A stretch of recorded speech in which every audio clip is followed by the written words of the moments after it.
What is going on, y'all? I'm KM Best, and today I'm featuring a deck that came in second place at the most recent Snap.Fan Open, and it's a deck that does not have Shuri in it. It is a deck that I do not expect to be nerfed. It is a deck that I think has a lot of legs going forward, and I think it might be the best Hitmonkey deck in the entire game. Now, a lot of Hitmonkey players have focused around playing things like bounce synergies with it, and this does have Beast in it, but the real key to what's happening here is the She-Hulk interaction and the Moon Girl interaction, as well as all of this other stuff. There's a ton of play to it, but the deck was piloted by a friend of mine named WhatAmI. We have an interview with him along with some gameplay coming up on the back end of this video. I just wanted to run through what the deck is intended to do and what the deck and what the flex slots are for this list. So first things first, the main thing the deck is trying to do is play a ton of power on turn 6. The way this deck wants to work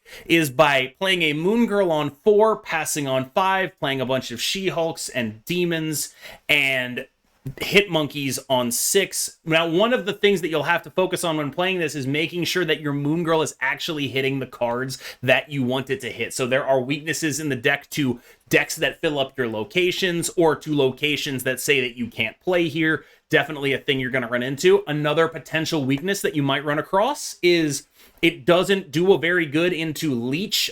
Turn 6 is very important. The text on your cards is very important on turn 6. If they are going to be playing Leech, you need to be focusing on, can I beat a Leech? And if not, can I play early to get out ahead of the Leech? The same goes for cards like Sandman. Unfortunately, there are going to be some decks that may pin you between cards like Sandman, Wave, Killmonger, and Leech. Those are the big 4 counters you're going to want to keep an eye out on. In terms of flex slots, the number 1 flex slot is Carnage. Carnage is in here as a tech card against junk decks, which otherwise just absolutely farm you because of the aforementioned weakness to having your lanes filled up prematurely. You generally are using almost all of your slots on the board. You hate seeing your lanes get filled up. Carnage can really swing those matchups by taking something they invested in and making it a good thing for you. Now, the other major flex slot here is Shang Chi. I am of the opinion that he's not really a flex slot in the current metagame, but because of his cost, he can end up clogging up the side of your hand where you want to play Moon Girl, and that is generally an issue. One card people might bring up as like, hey, why are we running this? Is America Chavez? The answer is we are trying to do something broken. When we do the thing this deck wants to do, it's broken. America Chavez makes us more likely to do that thing. And more specifically, that thing involves playing Moon Girl on 4, usually copying 3 cards, passing on 5, drawing a card up to 7, and not drawing our card for the turn on turn 6 anyway. This is a deck in which Chavez is more free than she basically ever has been in Marvel Snap. So that's definitely worth considering in my opinion. Now, as far as the matchups, you're gonna have some tough ones in the context of decks that play those cards that I mentioned. There's definitely gonna be some issues. We do talk a little bit about those specific matchups in the interview section, because I do have an interview with WhatAmI along with some gameplay at the back end of the video, like I said already. So let's not waste your time anymore. Let's jump into that. Thank you so much for watching. As always, I'm KM Best. Thank you so much. WhatAmi's Twitch is going to be in the description, so you can click that and drop him a follow there. Thank you, and I will see you next time. KM Best in a snap. Yeah, it's not a game because we have the She-Hulks. I'm interested in like what happens when we don't have the She-Hulks, honestly, because like the double She-Hulk thing is like the very ridiculous part of this. And so the answer is that because I have Chavez, the thing that when this deck is missing something, what it's missing a lot of the time is Moon Girl, in which case you can just do She-Hulk plus X, because if you have Moon Girl, you can hit either She-Hulk or Hitmonkey and do stupid things, and it's even worse if you hit both of them. Right, so the idea here is basically you're making a lot more snaps and determinations based on the idea that you probably are going to get one of them, right? Like you are very, very likely, it would be very, very hard for you to not get at least one of them. Yeah, like my deck is going to do something busted almost every game. And if I have a hand where I don't think I'm doing something busted, I'll leave. Gotcha, gotcha. I think this is really helpful because this deck to most people does not look like the kind of deck that has dominated Marvel Snap. And frankly, I have a bunch of high hopes for this deck in the future, right? I mean, obviously there's like some worries of like, what if Sandman is good again? And in that case, you are not playing this. But like outside of the context of that, I am very interested in like just how this deck plays and the good things that it can do. I know you were a big believer in it last meta, right? Like you were a big believer in it last meta. I kept telling you wanted to put Shuri in it. Was I wrong or was I right? So I've actually tried this deck with and without Shuri. I actually have a version of this deck loaded in my client right now that I call like Monkey Lab, where I'm trying to play like all of the things at the same time. And Shuri doesn't make the deck better.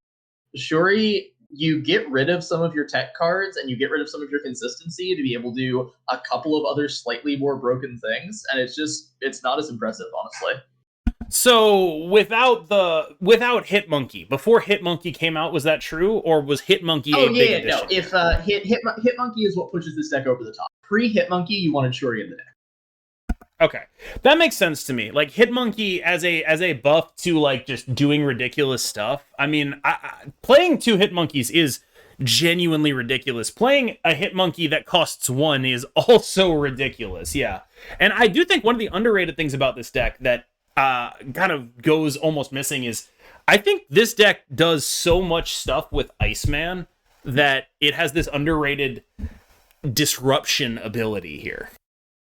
Yeah, I definitely love just the kind of added. You don't get to see this in games with the matchmaking we have right now because we can't see both hands at once. But there's definitely an undercurrent of whatever they're doing is just going to be harder when I'm playing like 1 to sometimes 3 Icemans a game. It gets a little silly.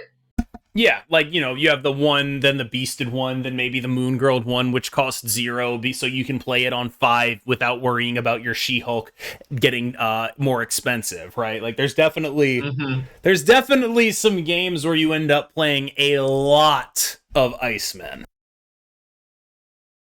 And this is something that I've said in basically every other video game I've played. Anytime I can make my opponent's life harder, I'm happy with that. It's a good time. Yeah, and you also get to like kind of free roll it. Here's a question for you.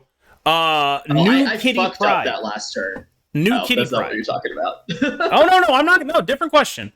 My question is new Kitty Pride. Does she go in here? I'm definitely going to test her. She's another card that goes in like the Carnage slot. I don't know whether I'll have the mana to make her work or not, because this deck is surprisingly mana tight. Like, you'll see the turns where I spend like 40 mana, and that seems like it's a good thing, but also sometimes this deck just needs way more mana than it has. So I will definitely test Kitty, but I'm not entirely certain. Yeah, I mean, I think the thing that strikes me about Kitty in this deck is you're already running Beast, and the way new Kitty should work, if you can get a Beast on her, that she just does her thing for free the entire game, that seems ridiculous. That does sound like a very good time. Getting Kitty Beast is going to be nuts. And honestly, a lot of like my adjustments to this deck is going to be the question of, do I think I can afford to take Carnage out? Because I didn't run into any decks in the tournament that did any of the junk stuff, though I guess you just think those decks are bad right now, so I guess that makes some kind of sense. Yeah, I think those decks are just absolutely bad. I think the only deck that could even be close, like even plays one of those cards that isn't bad, is Patriot. That's fair. But like, if this deck, it's in a huge dynamic, because this deck with Carnage in it torches those, and with Carnage not in it gets like, it flips the matchup from 80-20 to 20-80. That's how ridiculous. I get it. I mean, I think like when the thing I've been thinking about the most with this list is actually just taking out the Carnage and putting in Bishop. That is actually like the exact thing that I am thinking about every time I play this list. It's like, damn, I really don't like this Carnage. I would actually suggest try Ant-Man before you try Bishop, because one of the things this deck really wants to be able to do is clear its hand. That way the Moon Girl can hit Hitmonkey and She-Hulk more consistently. And Bishop is good, but a lot of the time he's like a 3-6, a 3-7, which is like, it's okay, it's solid. But I actually think Ant-Man is more likely to be the call than Bishop is. Ant-Man or maybe even Titania. I'm big into Titania, but I don't I feel like she's so impossibly hard to use in so many different situations, and also gets so blown out by Killmonger that, like, I do think there are a lot of situations where we're not going to be getting blown out by Killmonger because we were able to, like, play priority that way. But I do, there is, like, a desire that I have. I'm a big Bishop guy. I kind of always have been. Like, I just like the guy. I like how he works. He is a solid dude. I'm not going to say Bishop's a bad choice, and I'm not going to say Ant-Man's necessarily better. That's just, like, where I am right now. Yeah, so, I mean, you heard it here first. If you want to take this deck onto ladder and you're not worried about losing to junk decks, replace Carnage with Ant-Man. Now, you mentioned the other flex spot was Shang Chi. I mean, he's just been amazing. In what I've seen, I don't know how much of a flex spot he really is right now. I keep trying to take Shang-Chi out of this deck because I'm like, what if I was even more consistent and did even more broken things? I can just put more power in. I can just beat them in lanes. It'll be fine. And then as soon as I do that, I'm like, but blowing up their stuff is good. And then I put it back in. So probably he's not actually a flex. Yeah, like, I think the Carnage is very clearly a flex spot. The Shang-Chi does not strike me as a flex spot. Can you tell me a little bit about the ways in which you play Mysterio in this list? One of the things that I thought was, you'd be saving it a lot for the Hitmonkey stuff, but because you have the Chavez in the deck, you're not drawing Hitmonkey on 6. And so I've seen a lot of early Mysterios from you, and I just kind of wanted to ask you what you thought about that. So the thing with Mysterio, and I think this is one of the main misplays people make for this deck a lot, is they will just, like, never play their Mysterio until the late game. And Mysterio on the turn with Hitmonkey is obviously insane, right? And that's one of the reasons it's in the deck. But the way this deck works with Moon Girl, you can get, like, She-Hulks with Hitmonkey, you can get Beast, you can get lots of other zeros. You can make the Hitmonkey work without dropping Mysterio. And Mysterio is also just like a 2-mana 4-drop. And failing to get that down because you think you'll have time to do it later and then being wrong is just absolutely awful. Yeah, I mean, he is one of the very few cards that is of that level. Here we see you winning a tiebreaker by, like, 2 points just off incredibly the Mysterio illusion in Washington DC. So shout out to Mysterio with that utility as well. So are there any other cards in the deck you feel bear a special mention in terms of, like, hey, this is, like, one of the best cards in the deck and you need to be evaluating your hands based on this in a way that people might not expect? Well, I'll say one of the best cards in the deck, but not one that you necessarily need to be evaluating your hands. Please stop trying to cut America Chavez from this deck. This deck is, like, intentionally trying to do a couple of very specific broken things on turn, like, 4 and 5 as often as possible, and that's what makes the deck good. Please stop taking out Chavez. I know you're going to play her 0 times, but playing an 11-card deck is really, really important.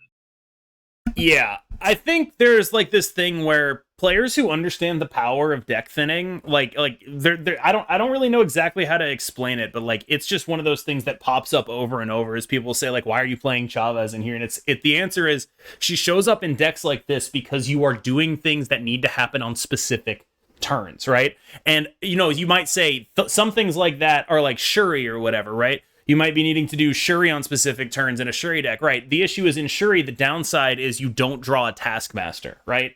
In this deck, the downside is probably nothing, because if your deck is working, it doesn't matter that you don't play Chavez because you have 27 other cards to play. And the other thing is, it's even better in this deck, because a lot of the time people say, oh, I'm not going to get my turn 6 draw. This deck doesn't get its turn 6 draw anyway. If you were watching this tournament, like, the amount of times my hand is just full and I'm passing on 6 is huge. Like, Chavez there's a lot even shows up in my hand. There is a lot of passing on 5 with what would be a full hand. Yes, there is a ton of that, because you're looking at basically you Moon Girl on 4. That puts your hand usually up to 6. You draw your card for 5. You never actually draw your card for turn 6 because you passed. Exactly. So Chavez is literally just, would you like to play an 11-card deck? The correct answer to which is yes, thank you. Yes, I would always rather play an 11-card deck than a 12-card deck. And this is the deck that I think there's a lot of that in the bounce lists too, where, like, that I am generally a Chavez proponent in bounce, and I'm a Chavez proponent in, like, a lot of decks that are built on specific things like this. And so it's good to hear you expound on why she's good. I'm definitely a fan of her. Like, you look at her showing up here, and it's like, damn, she's doing nothing, but she allowed us to do all of this other stuff. She allowed us to have these cards in hand. Exactly. And I think there are arguments to be made in a lot of other Chavez decks where she's trying to enable the combo, she's trying to do the thing, and sometimes she causes some issues. But in this one, the amount of times that she actually even shows up to matter is so low. It is absolutely insane how absolutely free she is in this deck. And I think this is the only deck that I will basically never entertain an argument as to Chavez not being correct in. I think that's reasonable, right? Like, if this is definitely the deck I've seen her be the best in. I do think she's a weirdly underrated card, yeah. Oh, hard agree. Like Chavez is up there with Sentinel. Those are my two besties. Yeah, like she's a weirdly underrated card in the sense that like there are genuinely people who think she sucks, and like I do not think she sucks. I've been a Chavez truther in Thanos for like 10 years. I feel like I have been a big believer in just you have to play her. She just makes the deck work better. I'm not a math guy, but it certainly feels that way. Thanos has so many cards and so many things to do. Like I have not put any experience into Thanos because I haven't actually bought the damn guy yet. But I would definitely play Chavez and Thanos. Yeah. All right. So we once again win the tiebreaker on this one, and that's going to be the winning play for the entire set. What did you think of your opponent's list in this matchup? Do you think it gave you trouble? Is it something you'd be looking at in the future? Or is it just something that, you know, was unexpected and ran through a tournament list in closed deck lists?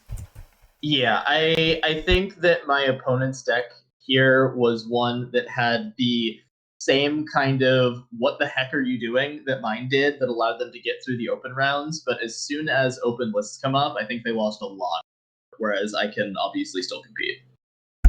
Oh, what we're going to do now is we're going to jump into you in the finals here, which I can only describe as you against the hardest counter I've ever seen in my entire life. So would you like to talk about what makes... Oh, God. Would you like to talk about like what exactly this deck loses to and why this specific matchup is so awkward? Yeah, so this deck, like, I actually beat this guy in the Swiss. Like, I played into this guy in the Swiss and was able to take it away from him. But this is definitely so it's not an unwinnable match, but this is definitely the hardest it gets because the cards that are best into my deck are in order as follows: Leech, Killmonger, and Wave. And this deck just casually plays all three of them and is also doing incredibly powerful things.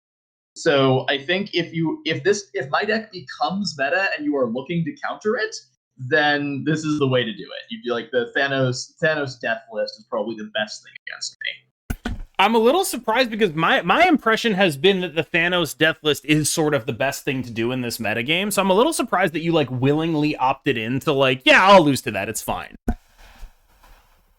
So, as said, I think it's an unfavored matchup, but I think it's definitely one I can win. It's more on the order of like, 40-60. Like, it's awful, but I can outskill that against lots of players. I can find the places to snap. I have a lot of experience in the matchup, so I can still make it work. But I think that the deck is so good into literally everything else that I basically just said, sure, I'll take a loss in one round when I run into a really good Thanos player, and then I will go win.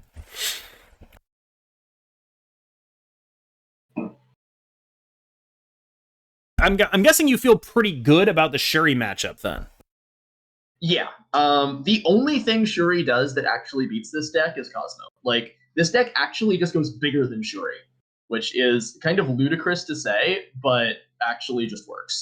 No, I don't think that's actually ludicrous. One of the big things that I've been harping on recently is Shuri decks make a lot of snap decisions based on the idea that they are going to win the Red Skull lane every single time, and if you can just steal the Red Skull lane, you can flip the entire matchup on its head. Anyway, here we see Leech destroying your life.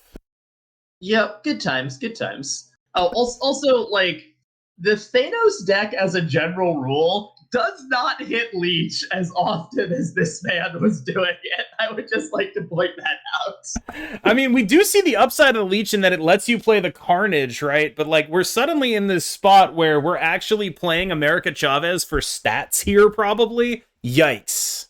Yeah, that's not somewhere I want to be. I think I may have actually won this game, funnily enough, just saying the two ridiculous power Carnages.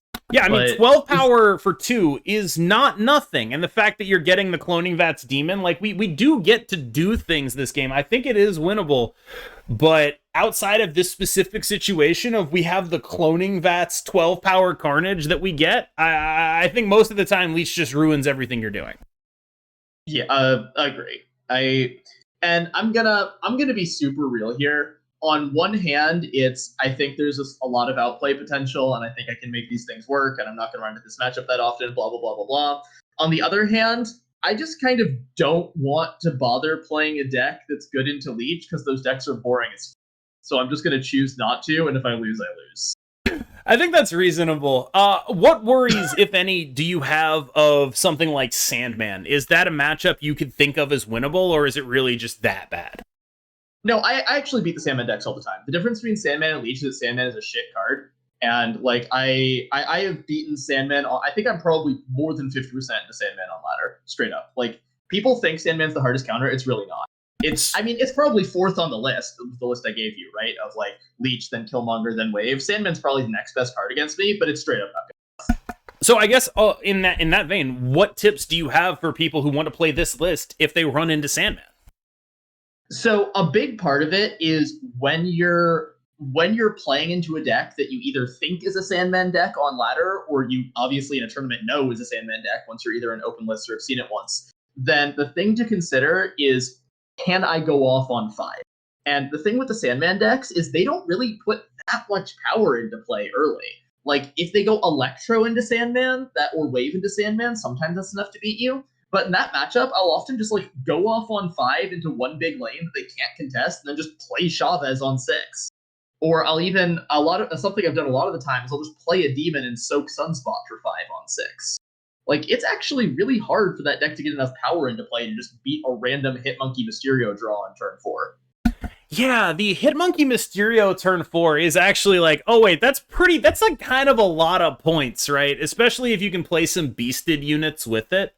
So I do think that's a good tip for people who are worried about Sandman, because like I think generally you're probably not beating Electro Sandman a lot of the time, but if you only put them on 1, maybe it's a little more plausible. Yeah, it's that moment where they go, I'm going to put a Sandman, and you just kind of shrug and go, okay, I made 14 power this turn. Now what? Yeah, like you power gap the exact turn of the Sandman, and then the rest of the game you play like, yeah, like you said, you have the Chavez that ends up being 9. You have a demon plus a Sunspot maybe on 5 that ends up being like 10, right? Like you have these plays you can make. It's just you have to be able to make them. You could even make, like you have a Shang Chi, you can swing a lane like that if they got something big down. Yeah, the Sandman, you definitely have to know what you're doing against it, but it is not nearly as good as any of the other counters, which Iron Man had all of. Yeah, like this is as bad as it gets, is what you're saying here. Like this is as bad as this matchup gets. Yes, and we're gonna watch me get a little stomped here, but I was still happy to take down the second. It was a fun game. I'm kind of thinking I might put this conversation on YouTube if you don't mind. Are you cool with that? Yeah. Okay, I probably will do that. So in the interest of that, do you want to do like a little self plug right now? Sure. Sup YouTube? I am WhatAmI. I am primarily a Legends of Runeterra streamer, but I've been moving over toward the direction of Snap because this game is awesome and I love all the competitive card games. So go ahead and hit me up on Twitch and we'll play some competitive game in there. That would be twitch.tv/ XX WhatAmI XX. Yes, I know I sound like a 12-year-old. That's because that's when I made that account. Yeah, it's very, like Scara's old username kind of thing. Like it's definitely like a MySpace kind of thing. Oh god, all the way back to my childhood, man. MySpace was the place to be back in the younger days. Yeah, I do want to do a little bit of shout outs here. Krotaku, thank you for the raid. Thank you so much. If you're confused on if Kitty is nerfed or buffed, I think it's likely she's buffed in decks that don't play, or nerfed in every deck that doesn't play Beast, but she honestly might be buffed in this deck. We're not sure yet. Exclamation point new vid to see my take on Kitty. Now back to this game. you see the wave coming down into the Doctor Doom. One of the things that is just very, very, very tough to deal with is when your opponent also puts a bunch of stats on the board. And that seems to be like what's happening here. It also seems to be like, Crimson Cosmos, absolutely unwinnable for us like 95% of the time. We are clearly playing for the Chavez here, but I don't know if that's ever going to actually pan out. I think it most likely will not. This game is over. I am looking for every excuse to retreat here. Like, he gave you one. I just leave. Yeah, like that's the downside, right? Like, this is what the deck looks like when it doesn't do anything, or when you get one of the locations you can't play on. It's a really tough spot to be in. Crim, one of the things this deck does not like, obviously I talked about if you don't have Carnage, then playing into the junk decks is really rough. The other thing that can be really rough is if you hit locations like the Sanctum or Crimson Cosmos or Plunder Castle. This deck really wants to be able to play with all 12 spaces and there it is again. So as you said, Plunder Castle, it turned up face up on the board. So that is...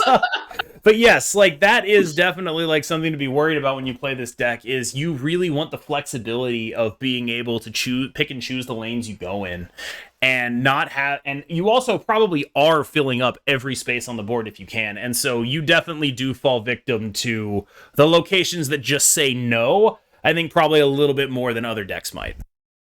Yeah.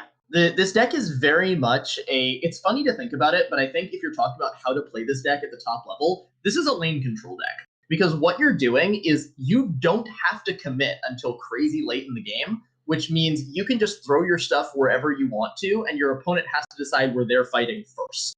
And that becomes, you lose that huge advantage when there's a lane that just says, fuck you, you lose. Right, what you actually are is you're a Sera deck. Like, that's what you're doing. Yup.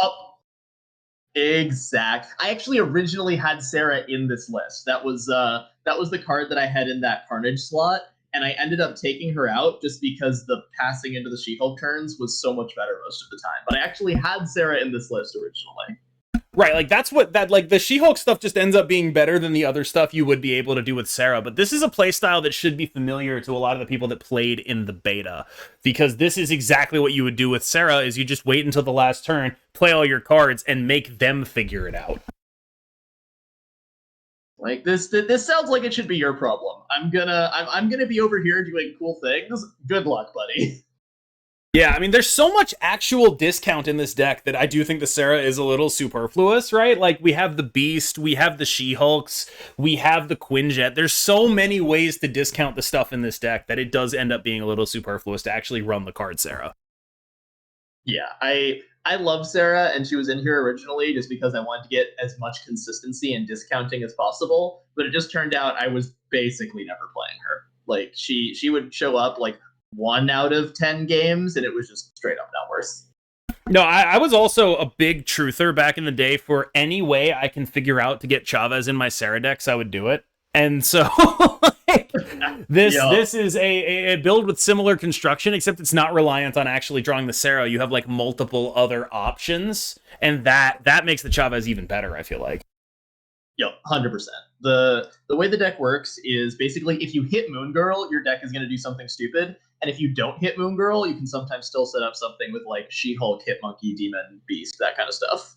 Yeah. Of course, you know, the legend himself, the Leech, has shown up to ruin everybody's fun once again.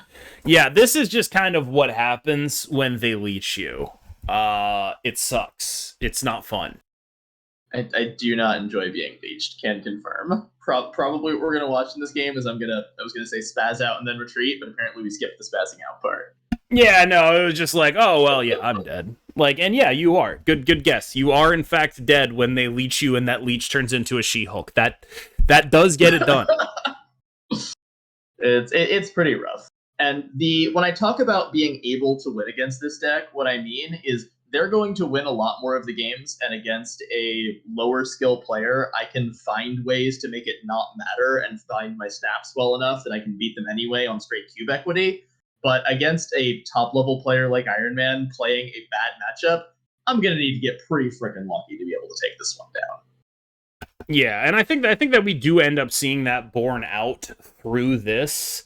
Like the fact that you end up how do you feel about having to bounce this stuff in the Savage Land? Do you feel bad about that? Are you fine with it? What are your thoughts?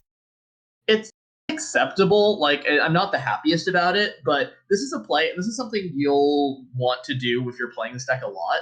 Just clearing your hand space to get Moon Girl to the things you want to be getting her to is a really big deal on this deck, which is why I really like as many low mana cards as possible, because Moon Girl wants to be hitting She-Hulk or Hitmonkey or Demon as often as possible. And if you are not doing the Moon Girl calculations, she'll just fill your hand up with crap. So you have to actually be really careful with that, and sometimes you just play a Beast on 2, or a Carnage, or whatever, just to clear just to get it out of your hand.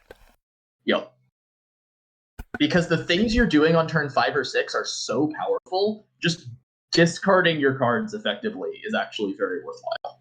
Right, and also, like, this sort of speaks to, like, when you talked about why the blocked off locations are so tough, this is like one of the big reasons, is because you're often filling up all these slots, and if they fill up some of them for you, your overall turn 6 power gets dropped significantly, because your hit monkeys are no longer going to be as big, because you are going to be playing to get these cards out of your hand.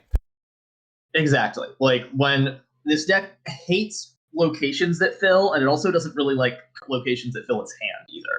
Playing into things like the Lehi, I think is the name, the Daily Bugle, things that are generally relatively innocuous, you do not enjoy playing into places where your hand fills up with this deck, because hand space is a big deal. Yeah, and there's definitely not a lot of actual counterplay to that, right? Like, it's not like you can Scarlet Witch that stuff before it happens. It just happens. I mean, if you really wanted to, you could try playing something like Colleen Wing, but I don't think that's worth the slot. Would you ever play Scarlet Witch in this list? So the reason I actually considered it, and the logic goes like this. We don't get to play Scarlet Witch in this deck, because the things that we want to Scarlet Witch the most, we can't play Scarlet Witch in. Right, you can't Scarlet Witch a Crimson Cosmos. You can't Scarlet Witch those cards that fill your hand, those locations that fill your hand up before they fill your hand up. I guess with one exception would be the new one that puts a Sentinel in your hand, which I think is very bad for this deck. But you can just avoid that one until later in the game. I actually don't mind that one at all, because I can just ignore it and fill it up on turn 6. Right, this deck plays on turn 6 so well that don't play here until later in the game. I'm so okay. Hey, look, it's a Leech. Sad Jordan noises. Everybody's favorite card, Leech, on turn 4. That thing everyone loves. I see chat asking, does this fold to the mold? And the answer is no. Playing Mr. Mold, I think Mold's probably a bad card in general, but playing Mr. Mold into someone who plays Quinjet on turn 1 and 2 is asking for me to have infinite Sentinels in play, which I'm pretty okay with. Yeah, one thing, I think people might not know this about you, but you're like basically a Sentinel truther on the same level that I am, where it's like, I just love playing the card Sentinel. I put it in as many decks as I possibly can. And I remember you were one of the only people putting it in Sera back in the day, and now it's just like, yeah, of course we do that. Sentinel is a ridiculously powerful card. The only Sentinel was, I will admit, in this deck originally and got taken out because hand space was too big a deal. Like, I love the lad, I love the consistency he gives, but we gotta make room for the Moon Girl. I can't believe you were actually playing Sentinel. Like, given everything you've described about like what a premium board slots and hand slots are, you're just like, yeah, I'm playing Sentinel. Look, I didn't say it was a good decision. I said I loved my boy. Okay. That's phenomenal. Anyway, yeah, we're just like getting schmammered here. I think we're like kind of in this in like a very like we're in this in the sense that we're gonna win Machine World, and then we're just gonna like. I mean, we actually win. No, this we win game. this, like, right? Yeah, we win this. Completely won. Yeah, they actually leeched me and then lost, which I always find hilarious. I mean, you better, because it's a pretty rare occurrence, right? No, actually, this is actually a funny story. The games that I played against this guy in Swiss, I think he leeched me 4 out of our 5 rounds, and I beat him anyway. Like, I think there was a 4-cuber in a leech game. Just like, you could just play a bunch of demons. If I just play a Moon Girl on a demon hand, I just don't care about the leech. Like, it is still the hardest counter to me, but this deck can play through it. Okay, so what are your retreat heuristics in terms of the deck itself not functioning the way you want it to? So when you get an early, this is actually why I talk about Shang-Chi being a potential swap card, and I think he's so good you have to have him in. But the ways that this deck fails, like this deck's full-on fail percentage, is when you get cards you can't or don't want to cast on the left side of your hand. When you get cards that you can't ditch, and your Moon Girl is going to fill your hand up with crap, and everything becomes awful. And your hand just sits there, and you feel like, I have all these cards that do nothing. Which is why I almost want to get rid of Shang-Chi, just because he's a failure point, right? If I open draw Shang-Chi in the first 2 or 3 turns, I'm very sad. Yeah, that definitely makes sense. I definitely sort of feel like, yeah, there is a lot of trying to figure out what the Moon Girl works, but I do think Shang-Chi himself is actually just that strong and does have to be played because of that, but it is a sacrifice that you are making. And I guess how much of the time when the deck clunks, how willing are you to retreat? Extremely. If you've seen some of these games, if my hand is not, this deck is so consistent at doing something broken that if I look at my hand and I don't say, this is stupid, and I feel like I'm cheating, I will leave the game. So it's very much a deck where you're going to want to maximize your snap and retreat optimization based on how your hand looks and what you expect your opponent to have, probably more than other lists because it's a little bit unexpected right now. Yeah, this is a deck where I will snap super early. If anybody's been playing me on ladder with this, I basically don't snap on ladder nearly as often as I should, very intentionally, because I want to see how my games run out, and I don't give a fuck about cubes. But if I'm playing competitively, I snap this deck so hard and so often. It's just like, it's turn 2 or 3, I have Moon Girl She-Hulk, snap. It's turn 2, and you didn't have a turn 1 play in your Thanos deck, snap. Like, I'll retreat sometimes if someone snaps me back, but I go in hard with this deck. That Thanos one is interesting to me because it's generally, I think, the right way to approach the matchup, because I don't think enough people who play Thanos save their stones for Lockjaw if they have it. And so, like, I think part of the big upside of saving your stones for Lockjaw is it will make people think your hand sucks and they will snap you. And so I think you are supposed to save your stones for Lockjaw a lot of the time. And the other thing is, it's less even like, do I think they're saving for Lockjaw? And it's more, in a bad matchup, I need to take every excuse I can to bully my opponent, right? Right, like maybe they are saving for Lockjaw, but also maybe they're not. Right, like I need to be looking for every moment where I can just win anyway. And this turn I actually thought was really interesting, because I know the game's going to end this turn, and I thought I had the win here. And I think I just misplayed this turn very slightly. If I had arranged my power slightly differently, I think I take this turn down. The question is like what you think is in the dark dimension, right? And how much you feel like you have to hedge there. I did not realize that was a She-Hulk. No, it wasn't a She-Hulk, it was Doom. I didn't realize that was Doom, which is why I thought I was winning the middle safely with the play. That's what happened. Yeah, if you had switched the Mysterio and a demon, would you have won this game? I think the answer is no. No, I needed to actually commit a full Mother Demon to the middle lane.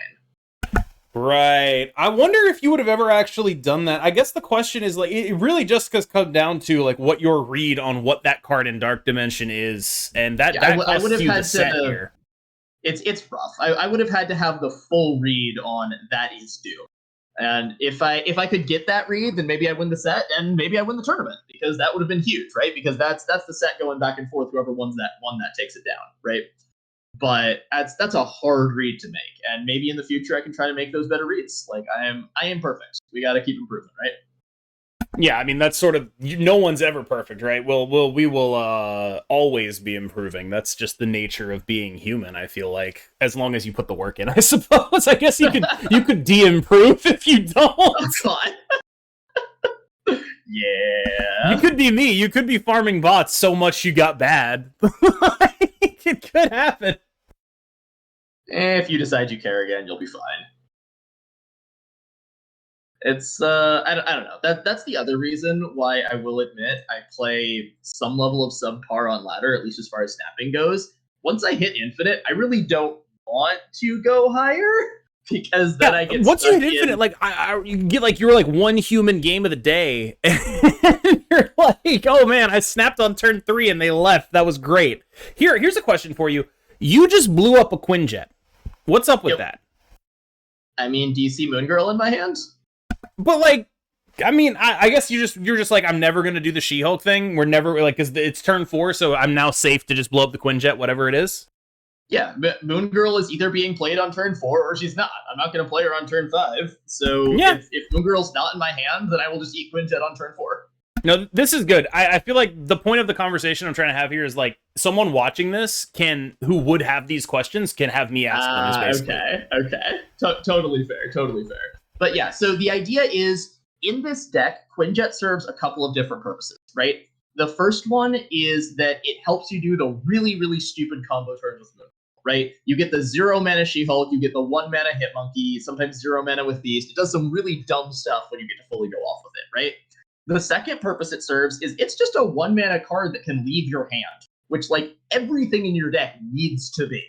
All of the cards in your hand need to just be able to get the fuck out. And just being able to drop Quinjet onto the board and not worry about it when you're not doing the Moon Girl turns, eat it with Carnage, throw it away, whatever, is actually a really big deal. So this is why you were so big on like, hey, like don't put Bishop in here. It costs 3. That's basically your objection. Yeah, like I don't want to pay 3 mana for a card. I anything that costs more than 2 or really even more than 1 mana will inherently make me some level of sad. Just because it means I can't clear my hand as easily. And that is just the thing I care about doing in this deck. I am interested in the Titania idea in the context of like, I think she's just a very underrated card.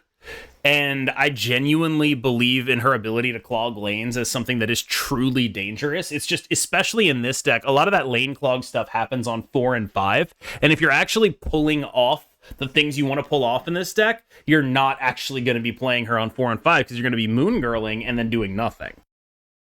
Yeah, so Titania is a nuts card. She's even really good in this deck. But the problem with Titania is that she costs 6 mana. And that's what people don't get.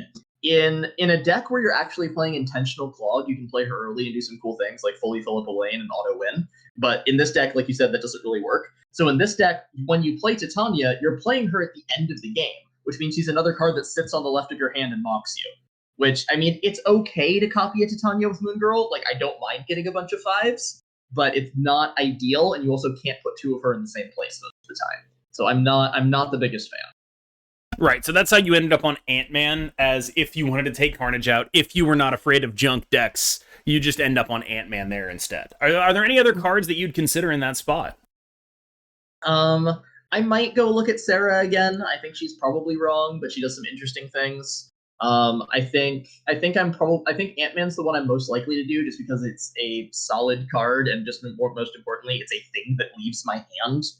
I could potentially see maybe trying Zabu in that slot because getting a Moon Girl down on 3 is kind of cute, and maybe it helps with Shang Chi later. But I don't know. It's interesting. I think Ant-Man is the one that's ahead of the pack for me right now, but I'm not going to claim I 100% have the right call. I think it's probably not Titania, given the testing I've done. I'd probably look at like Ant-Man, Bishop, and I want to test out Zabu, but I really haven't yet.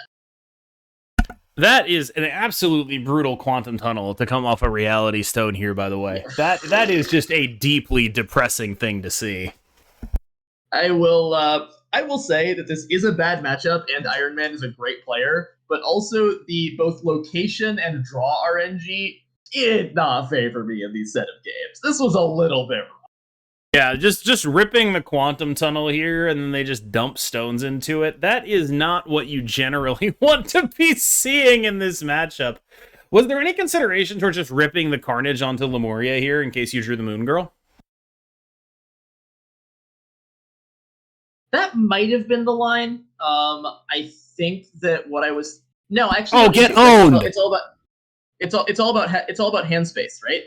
Like if you look at the hand space, this Moon Girl still grabs Hitmonkey and She-Hulk, which is all we care about. So we don't actually need to worry about that. It's a little more power efficient too, though, isn't it? Getting the Sunspot spot down though, Sunspot gets to soak 5. Gotcha. Anyway, we got leeched. None of it mattered. Fucking free Lockjaw, Leech, Kang. I don't know, man. Get me out. I'm having some PTSD moments right now. Chat asks, is Kitty in consideration when she's back? And the answer is 100% yes. Especially being able to beast Kitty, the way Kitty works with Hitmonkey. I think Kitty has some potential to do some cool things. I'm worried that we just won't have the mana to make her work the way you'd really want to. So I'm not going to say she is 100% correct, but I would put her on the list of things to test in that. Yeah, she was the first thing that came to mind for me in terms of like, yeah, she seems pretty awesome if like in her new format. Just I think new Kitty with Beast just seems completely incredible. Like just an unreal card. I do enjoy 0 mana, 8 power things that trigger my Hitmonkey. I will admit that is a thing that makes me happy. So here's a question again, like in terms of Carnage replacements, it would never be like Angela or something, right? I'm not as big a fan of Angela. Like the problem with Angela is that in hands where you don't have Beast, you have to commit to her. And this deck is about being as anti-committal as possible. I think that that's something I've been playing around with in the bounce decks too. Like one of the things that strikes me about the bounce lists is like there's 3 2-drops that you want to play and you can only play 2. And those are Hitmonkey, Black Widow, and Angela. And lately I've come to the conclusion, I think, that I'd rather play Black Widow Hitmonkey than play Angela. I have not been that impressed by either Black Widow or Angela. I don't think you need to play either of those cards in bounce. Even in the full bounce list, that isn't my like hybrid She-Hulk version. I think that is not that good. I almost took Black Widow to the Snap battle because my theory was they'd play something off meta and I wouldn't want to know how to deal with it, and thus I would then be able to Black Widow it and not worry about it. Is definitely a theory. All right, so Atalan here. You have Atalan here. You see a Space Stone come down, and then there's a Snap that comes basically right now. What is going through your mind at this point in the game? Okay, so they snap this early. The way their deck is set up, they're going to leech me on 4. You snapped. Oh, I snap. Okay, no, this is my snap. Okay, so when I'm snapping this early, Atalan is actually really bad for Thanos a lot of the time because they'll have like a full hand and they'll have to redraw their crap. So this is me saying, I think that you're scared of this. I want you to leave this game. So you're just trying to like take your cubes. You're not necessarily saying like I'm gonna win this. What you're saying is I'm pretty sure you're not feeling good right now, and I want to take advantage of that. Yeah. So while it is true that in games where you know you're winning, you want to maximize the cubes that you get, I think something that people really underrate is forcing the retreat, because you're almost never 100% to win a game. Like crazy shit happens, right? So anytime I can just say, I'm done with this, I don't in poker terminology, I don't want to see the 4th and 5th card, get out, give me the chips that are already in the middle. I'm happy to do that a lot of the time. Yeah, I mean, it seems like it's going fairly decently here, especially in the context of, hey, we're probably not getting leeched on turn 4. But in this matchup, knowing that there is a leech possibility on turn 5, how much are you warping your play around it? Like, entirely, yeah? So the question is that I have to ask myself here is, how much do I think I can win into Leech versus how much do I think they don't have Leech the way they're playing? I think there's a line here that I could have taken where we just play out the She-Hulk this turn. The problem is that line plays into Shang Chi. Whereas if I'm willing to hold, basically the question is, do I want to beat Shang Chi or do I want to beat Leech? And given the way they've played this time stone, it seems more likely to me that they have Shang Chi than Leech. So I'm trying to take that line. And I think in this game I get Leech and killed because that's just how it goes. Yeah, and it does seem like we are looking at I mean, we get the She-Hulk out there. We say you don't have Leech, and then we snap Or they snap us back. Is that what's happening there? We snapped early. They've snapped me back. What does that make you think? So that makes I don't remember what my thought process was here. I think I may have just like not figured out what was going on, and they were just going to play a turn 6 Leech here. Because what I think what I was they probably have Killmonger here is what's going to happen. And I guess what I'm saying is I think I can beat Killmonger. They end up hanging, which is I think that's another reason why you'd stay in on that, right? Yeah, because I've played this guy for like 4 games now, and he has Kang in his deck, and he's Kang snapped me like 6 times. So I barely ever leave to this man's snaps. I mean, the knowledge of the Kang being there is just like, yeah, I'm not going to let you bluff me out of this game, especially after we just talked about how good it is to pick up the cubes that are on the table when you can. And then it's possible that I should have tried to play around the Leech here. Yeah, because like I think if you had tried to play around the Leech here, you would have also, like by extension, played around the Wave. Yeah, I mean, I think we beat. No, it's Wave plus Killmonger is what does it, right? Yeah, and we're sure looks like it. Yeah, we probably misplayed this one. Yeah, because like I think my instinct would have been, I'm gonna get leeched or something here. I'm gonna play my cards now, but it does sort of end up playing out a different way, where of course they have Wave Killmonger. It's very bad. This deck does not want to see either of those cards, and it's just saw both. Yeah, we've talked about how like the counters to this deck are Leech, Wave, and Killmonger, and you're just gonna see those show up over and over. We are going to continue to get ranched in this matchup. All right, we're entering depression mode. So this is you've heard of Depeche Mode, but have you heard of depression mode? Because that's where we are now. That is where we reside. We're watching the fun deck piloted by one of my friends get absolutely demolished by the cards everybody hates. Oh, it's a little rough. I don't think there's that much to learn from the rest of these games. I think we've talked about most of the things. So if you want to call it here, this may be the place to let it go. I can let you go. If you don't want to relive this, I am happy to let you go. It has been a pleasure. Of course, WhatAmI can be found on Twitch at XXWhatAmiXX because he grew up on MySpace. He's an excellent player of card games, most famously Legends of Runeterra, but he's definitely a great Marvel Snap player as well. You may remember him from playing leader in Sera back in the day. Shout out to that. You might remember that. Yeah, sometimes I'm the villain too. But anyway, You can see me get leeched again, and that seems like a good time for me to dip. All right, have a good one. It's been a pleasure. Catch you later.